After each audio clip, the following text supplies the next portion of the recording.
Hello dears, welcome back. എല്ലാവർക്കും പുതിയൊരു വീഡിയോയിലേക്ക് സ്വാഗതം. ഇന്ന് 5 മിനിറ്റിൽ എൻ്റെ ഒരു ഡേ ഇൻ മൈ ലൈഫാണ് കേട്ടോ ചെയ്യുന്നത്. അപ്പോൾ ഷോപ്പിൻ്റെ ആവശ്യത്തിനായിട്ട് ഞങ്ങളൊരു യാത്രയിലായതുകൊണ്ട് കുക്കിംഗ് ഒന്നുമില്ല. അപ്പോൾ ഇന്നലെ രാത്രി തന്നെ നമ്മൾ ട്രിവാൻഡ്രത്ത് നിന്ന് കോട്ടയത്തെത്തി. അപ്പോൾ ഇന്നിനി രാവിലെ എഴുന്നേറ്റ് ഒരു കട്ടൻ കാപ്പിയൊക്കെ ഇട്ട് കുടിച്ചിട്ട് പർച്ചേസിനായിട്ട് പോകണം.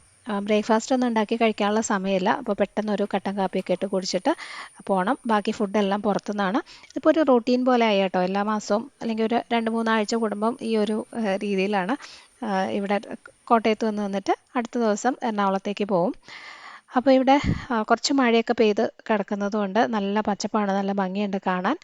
ആറിൻ്റെ സൈഡിലുള്ള കുറേ റബ്ബർ മരങ്ങളൊക്കെ മുറിച്ചതുകൊണ്ട് ഇപ്പോൾ വീട്ടിൽ നിൽക്കുമ്പോൾ തന്നെ കുറച്ചും കൂടി നന്നായിട്ട് ആറ് കാണാൻ പറ്റും. ഇത് മീനച്ചിലാറാണ് കേട്ടോ. കുറച്ച് മഴ പെയ്തിരിക്കുന്നതുകൊണ്ട് ഇച്ചിരി വെള്ളം പൊങ്ങിയിട്ടുമുണ്ട്. അപ്പോൾ ഞങ്ങളിതേ യാത്ര തുടങ്ങി. അപ്പോൾ രാവിലെ ഫുഡ് കഴിക്കാനായിട്ട് ഒരു വെജിറ്റേറിയൻ ഹോട്ടൽ തപ്പി നടക്കുകയാണ്.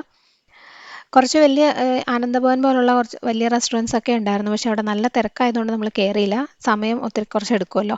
നമ്മൾ തവളക്കുഴി കഴിഞ്ഞപ്പോഴേക്കും എന്താ ഒരു ഹോട്ടൽ ബൃന്ദാവൻ കണ്ടു. കുറേ കാറൊക്കെ പാർക്ക് ചെയ്തിട്ടുണ്ടായിരുന്നു. അപ്പം കുറച്ചൊന്ന് ഉള്ളിലേക്ക് ഒരു 50 മീറ്റർ ഒന്ന് നടക്കണം. വണ്ടി പോകുന്ന വഴി തന്നെയാണ്, എന്നാലും ഫ്രണ്ടിൽ പാർക്കിംഗ് ഉള്ളതുകൊണ്ട് നമ്മൾ അവിടെ പാർക്ക് ചെയ്തു. കയറിയപ്പോൾ ഫുള്ളായിരുന്നു കേട്ടോ, നിറയെ ആളാണ്. അപ്പോൾ നമ്മളൊരു നെയ്റോസ്റ്റും ഒരു മസാല ദോശയാണ് ഓർഡർ ചെയ്തത്. നെയ്റോസ്റ്റ് അത്യാവശ്യം കുഴപ്പമില്ലായിരുന്നു. എബോവ് ആവറേജ് എന്ന് പറയാം, അടിപൊളിയല്ല, എന്നാലും അത്യാവശ്യം ക്രിസ്പി ആയിട്ടുള്ള ദോശയായിരുന്നു, നെയ്റോസ്റ്റായിരുന്നു. പിന്നെ മസാല ദോശയിൽ ഗ്രീൻ പീസ് ഒക്കെ ഇട്ടിട്ടൊരു മസാലയായിരുന്നു കേട്ടോ. അപ്പോൾ അതിൻ്റേതായ ഒരു ടേസ്റ്റ് വ്യത്യാസമുണ്ട്, നല്ലതായിരുന്നു. പക്ഷേ ഫിൽറ്റർ കോഫി എനിക്ക് ഒട്ടും ഇഷ്ടമായില്ല കേട്ടോ. നമ്മൾ സാധാരണ വെജിറ്റേറിയൻ ഹോട്ടലുകളിൽ കിട്ടുന്ന കോഫിക്ക് ഒരു പ്രത്യേക രുചിയാണല്ലോ, പക്ഷേ ഇത് അത്രയും അങ്ങോട്ട് ശരിയായില്ല. അപ്പോൾ ഇത് ഇത്രയും കഴിച്ചപ്പോൾ നമുക്ക് 220 രൂപയാണ് ആയത്. അപ്പോൾ നമ്മൾ വീണ്ടും എറണാകുളത്തേക്കുള്ള യാത്രയിലാണ്. സമയം ഇപ്പോൾ ഒരു 9:30 ആയിട്ടുണ്ട്. നമുക്കൊരു 11:30 മുന്നേ അവിടെ എത്തണം, എന്നാലേ നമ്മുടെ കാര്യങ്ങളൊക്കെ കഴിഞ്ഞ് രാത്രിയാവുന്നതിന് മുന്നേ വീട്ടിലെത്താൻ പറ്റുള്ളൂ.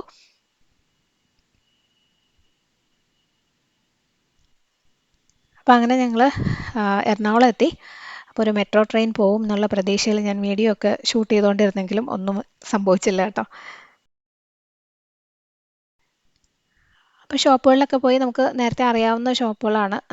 നമ്മൾ സെലക്ട് ചെയ്ത് വെച്ചിട്ടുള്ള സാധനങ്ങളൊക്കെ ആയിരിക്കും. അപ്പോൾ അവിടുന്ന് ഒരു റൗണ്ട് ഷോപ്പിംഗ് ഒക്കെ കഴിയുമ്പോഴേക്കും ഫുഡ് കഴിക്കാനുള്ള സമയം ഇപ്പോൾ ഒരു 1-1:30 ആയിട്ടുണ്ട്.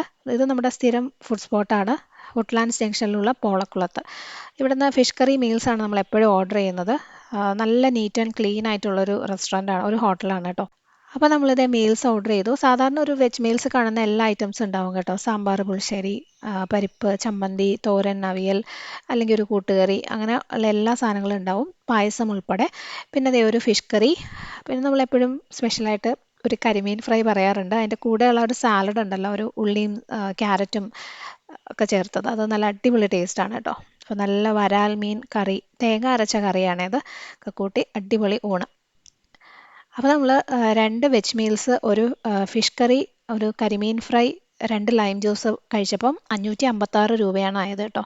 എനിക്കത് നല്ല റീസണബിൾ ആയിട്ടുള്ളൊരു റേറ്റ് ആയിട്ടാണ് തോന്നിയിട്ടുള്ളത്. ഞാൻ പറഞ്ഞില്ലേ, എല്ലാ പ്രാവശ്യവും നമ്മളിവിടെ തന്നെയാണ് വരുന്നത്. പിന്നെ ട്രാവൽ ചെയ്യുന്ന സമയത്ത് എനിക്ക് ഏറ്റവും കൂടുതൽ ബുദ്ധിമുട്ടായിട്ട് തോന്നുന്നത് ബാത്റൂം യൂസ് ചെയ്യുന്നതാണ്. കാരണം പ്രത്യേകിച്ച് ലേഡീസിന് അതൊരു ചില ബുദ്ധിമുട്ടുള്ളൊരു കാര്യമാണ്, നല്ല ക്ലീൻ ആയിട്ടുള്ള ബാത്റൂം കിട്ടുക എന്നുള്ളത്. ഇവിടെ അതുമൊക്കെ വളരെ നീറ്റാണ് കേട്ടോ. അതിന് മാത്രമായിട്ടല്ല ഇങ്ങോട്ട് വരുന്നത്, ഫുഡും നല്ലതാണ്, നല്ല ക്ലീനുമാണ്.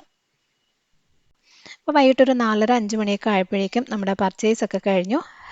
ഹസ്ബൻഡ് അനിയനും ഇവിടെ എറണാകുളത്ത് തന്നെയാണ് താമസിക്കുന്നത്. അപ്പോൾ ഞങ്ങൾ പോകുന്ന വഴിക്ക് അവരെയും കൂടി ഒന്ന് മീറ്റ് ചെയ്തിട്ട് പോകാമെന്ന് വിചാരിച്ചു. അപ്പോൾ കുറച്ച് സാധനങ്ങളൊക്കെ മേടിച്ച് അവിടെ എത്തി കുറച്ച് നേരം അവരുടെ കൂടെയൊക്കെ സ്പെൻഡ് ചെയ്തിട്ട് തിരിച്ച് ഞങ്ങൾ കോട്ടയത്തേക്ക് പോവാണ്. വൈക്കം വഴിയാണ് വന്നത് കേട്ടോ. അപ്പോൾ അവിടെ വേമ്പനാട് കായലിൻ്റെ അടുത്തായിട്ട് KTDCയുടെ ഒരു ഹോട്ടലുണ്ട്. അപ്പോൾ അതിപ്പോൾ ഒരു ബാർ ഹോട്ടലാക്കി മാറ്റി. അപ്പോൾ അതിൻ്റെ സൈഡിലായിട്ട് ഫുഡി വീൽസ് എന്ന് പറഞ്ഞിട്ട് ഒരു KSRTC ബസ്സിനെ ചെറിയൊരു റെസ്റ്റോറൻ്റായിട്ട് റെനോവേറ്റ് ചെയ്ത് എടുത്തൊരു സെറ്റപ്പ് ഉണ്ട്. അപ്പോൾ ഞങ്ങൾ അവിടെ കയറാമെന്ന് വിചാരിച്ചു. നല്ല ഭംഗിയായിട്ട് ചെയ്തിട്ടുണ്ട് കേട്ടോ. അത് 2 ഡബിൾ ഡെക്കർ ബസ്സാണ്. അതിൻ്റെ മുകളിൽ സ്നാക്സ് മാത്രമാണ് സെർവ് ചെയ്യുന്നത്, താഴെ സാധാരണ റെസ്റ്റോറൻറ്റ്. അതിൻ്റെ ആ ഒരു കോമ്പൗണ്ടൊക്കെ നല്ല ഭംഗിയായിട്ട് അവർ സെറ്റ് ചെയ്തിട്ടുണ്ട്. ബസ്സിൻ്റെ ഉള്ളിലേക്ക് കയറുമ്പോഴായാലും നല്ല നീറ്റായിട്ട് നല്ല വളരെ ഭംഗിയായിട്ട് സെറ്റ് ചെയ്തിരിക്കുന്നതാണ്. അപ്പോൾ പുറത്തേക്ക് നോക്കിക്കഴിഞ്ഞാൽ വേമ്പനാട് കായൽ കാണാൻ. ഇപ്പോൾ രാത്രി ആയതുകൊണ്ട് എനിക്ക് അതിൻ്റെ ഒരു ഭംഗി നന്നായിട്ട് അറിയാൻ പറ്റുന്നില്ല. പകലൊക്കെ വരാൻ കുറച്ചും കൂടി നല്ലതായിരിക്കും. AC ആണ് കേട്ടോ, അതിൻ്റെ ബസ്സിൻ്റെ ഉള്ളിൽ AC ആണ്. ഫുഡ് അങ്ങനെ ഒത്തിരി വെറൈറ്റി ഒന്നുമില്ല കേട്ടോ, സാധാ ഫുഡാണ്. ചപ്പാത്തി, പൊറോട്ട, ഫ്രൈഡ് റൈസ്, പിന്നെ ബീഫ് കറി, ചിക്കൻ, അങ്ങനെ നോർമൽ ഫുഡ്. അപ്പോൾ നമ്മൾ പൊറോട്ടയും ചപ്പാത്തിയും ബീഫ് കറിയും ചിക്കനുമാണ് ഓർഡർ ചെയ്തത്. അപ്പോൾ അത്രയും കൂടി കഴിച്ചപ്പോഴത്തേ നമുക്ക് 391 രൂപയാണ് ആയത് കേട്ടോ. നല്ല റീസണബിൾ ആയിട്ട് തോന്നി. അപ്പോൾ ഇന്നത്തെ ഒരു പർച്ചേസും കറക്കമൊക്കെ കഴിഞ്ഞ് ഞങ്ങൾ വീട്ടിലെത്തി. ഇനി നാളെ രാവിലെ വീണ്ടും തിരിച്ച് ട്രിവാൻഡ്രത്തേക്ക് പോകണം.